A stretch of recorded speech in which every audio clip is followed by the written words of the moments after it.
আসসালামু আলাইকুম বন্ধুরা, আশা করি সবাই সুস্থ আছেন। বন্ধুরা, স্ক্রিনে বর্তমানে আপনারা যে বিশাল স্থাপনাটির দৃশ্য দেখছেন, এটার নাম হলো ফ্রন্ট লেসি জে ডট ম্যাকনেরিন। এটি একটি যুক্তরাষ্ট্রের বিখ্যাত সামরিক ঘাঁটি। যুক্তরাষ্ট্রের ওয়াশিংটন ডিসির যে আনাকস্টিয়া নদীর তীর রয়েছে, তার বাজেট পয়েন্ট এলাকার দক্ষিণ পশ্চিম ওয়াশিংটন ডিসিতে এটা অবস্থিত। দেখুন, সামরিক ক্ষেত্রে যুক্তরাষ্ট্রের জন্য এটি খুবই গুরুত্বপূর্ণ, কারণ যুক্তরাষ্ট্রের পররাষ্ট্রমন্ত্রী এবং যুক্তরাষ্ট্রের প্রতিরক্ষা মন্ত্রী মানে সেক্রেটারি অফ স্টেট এবং সেক্রেটারি অফ ডিফেন্স, এই দুইজনের বাসভবনই কিন্তু এই জায়গায়। বর্তমানে যুক্তরাষ্ট্রের যিনি প্রতিরক্ষা মন্ত্রী রয়েছেন এবং পররাষ্ট্রমন্ত্রী রয়েছেন, তারা এখানেই থাকেন। এখন অত্যন্ত গুরুত্বপূর্ণ এবং স্পর্শকাতর এই স্থানটিতে ইরানের ড্রোন প্রবেশ করেছে, নজরদারি করেছে, এমন অভিযোগ আমি করছি না।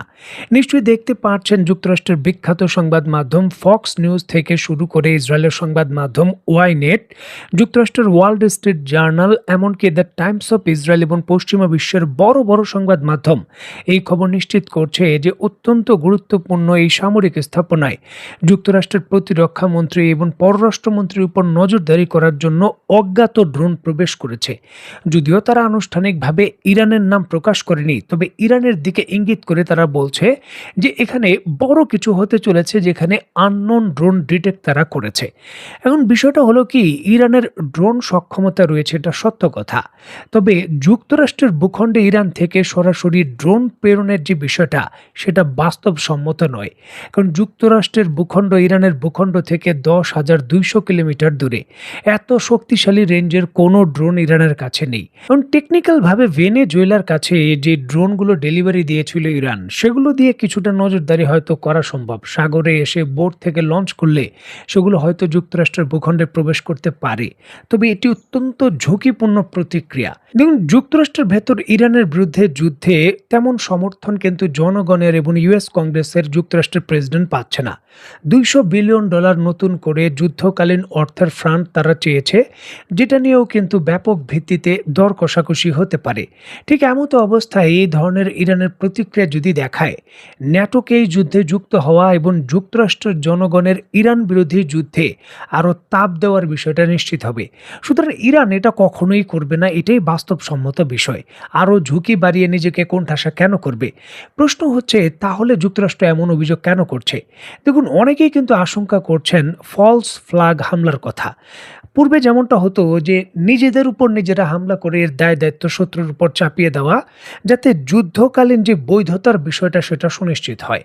এখন যুক্তরাষ্ট্রের এই ধরনের অভিযোগ কিছুদিন আগেও আপনারা নিশ্চয়ই জানেন, ক্যালিফোর্নিয়ার কাছাকাছি যে কোনো সময় ইরানের ড্রোন হামলা হতে পারে, তার জন্য তারা রেড অ্যালার্ট জারি করেছিল। এখন আবার ওয়াশিংটন ডিসিতে তাদের যে প্রতিরক্ষা মন্ত্রী এবং তাদের যে পররাষ্ট্রমন্ত্রী রয়েছে, তার বাসভবনে অজ্ঞাত ড্রোন প্রবেশ করেছে ইরানকে সন্দেহের তালিকায়। সকল কিছু মিলেই কিন্তু যুক্তরাষ্ট্র একটা বড় কিছু করতে যাচ্ছে, বড় পরিকল্পনা করতে যাচ্ছে, এমন আশঙ্কাও কিন্তু অনেকে করছেন।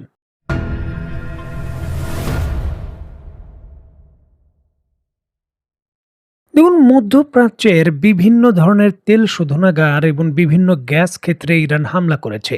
তার পার্স গ্যাস ক্ষেত্রে হামলার প্রতিবাদ বা পাল্টা প্রতিশোধের অংশ হিসেবে তারা এটা করেছে। এখন মধ্যপ্রাচ্যের দেশে হামলা হচ্ছে আর ইসরায়েলে হবে না, এমনটা তো হতে পারে না। আর এই জন্যই কিন্তু ইরান ইসরায়েলের সর্ববৃহত্তম যে তেল শোধনাগার রয়েছে হাইফা, সেখানে শক্তিশালী হামলা করেছে। অত্যন্ত গুরুত্বপূর্ণ এই বিষয়টিকে কেন্দ্র করে হামলার যে সকল ভিডিও ফুটেজ পাওয়া যাচ্ছে, তার একটি গুরুত্বপূর্ণ ভিডিও ফুটেজ আপনারা দেখছেন। দেখুন, হাইফা ইসরায়েলের জ্বালানি সরবরাহের অত্যন্ত গুরুত্বপূর্ণ একটি স্থাপনা, যেটা একেবারে ভূমধ্যসাগরের কাছাকাছি অবস্থিত। দেখুন, হাইফা তেল শোধনাগার ইসরায়েলের জন্য সবথেকে গুরুত্বপূর্ণ স্ট্র্যাটেজিক সাপ্লাইয়ের অন্যতম হাব। কারণ দেশটির প্রায় 64% পরিশোধিত যে তেল রয়েছে, সেটা এই হাইফা থেকে আসে।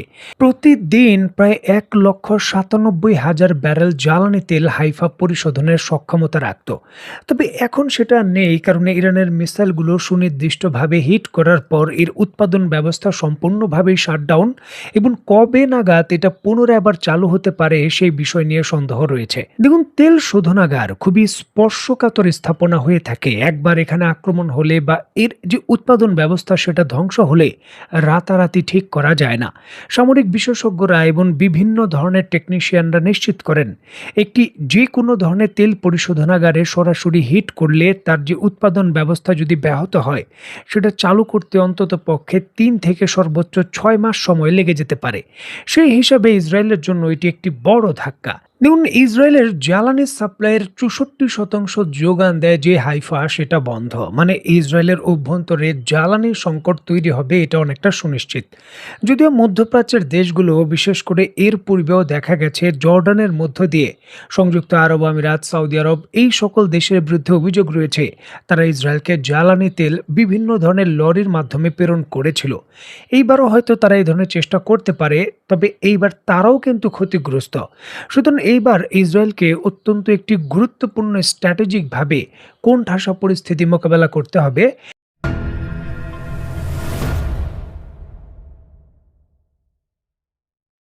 দেখুন, বাংলায় একটা বিখ্যাত উক্তি আছে, ঠেলার নাম হলো বাবাজি। যখন আপনি সাধারণভাবে কোনো আপোষে আসবেন না, তখন সামরিকভাবে যদি শক্তিশালী পদক্ষেপের মাধ্যমে আপনার বুঝে আসা যায় এমন কোনো প্রতিবাদ করা যায় তাহলে অবশ্যই আপনি আপোষ করবেন। আর এমনটাই কিন্তু হয়েছে যুক্তরাষ্ট্রের সঙ্গে। যুক্তরাষ্ট্র তার মিত্র ন্যাটোর সঙ্গে বারবার বৈঠক করেছে, নিজেও প্রচণ্ডভাবে চেষ্টা করেছে হরমুজ প্রণালীকে ইরানের যে অবরোধ রয়েছে তা থেকে মুক্ত করার জন্য। তবে কোনোভাবেই তাদের এই প্রচেষ্টা আলোর মুখ দেখেনি, তারা সাফল্য পায়নি। আর এর জন্য কিন্তু তেলের দাম অনেকটাই হু হু করে বৃদ্ধি পেয়েছে। এবং বিশেষ করে গতকাল রাত থেকে এখন পর্যন্ত ধারাবাহিকভাবে মধ্যপ্রাচ্যের আরব বিশ্বের তেলের খনি এবং গ্যাসের খনিতে যে হামলাগুলো হয়েছে, এরপর জ্বালানি তেলের যে ঊর্ধ্বগতি সেটা বলতে পারেন অনেকটাই লাগাম ছাড়া।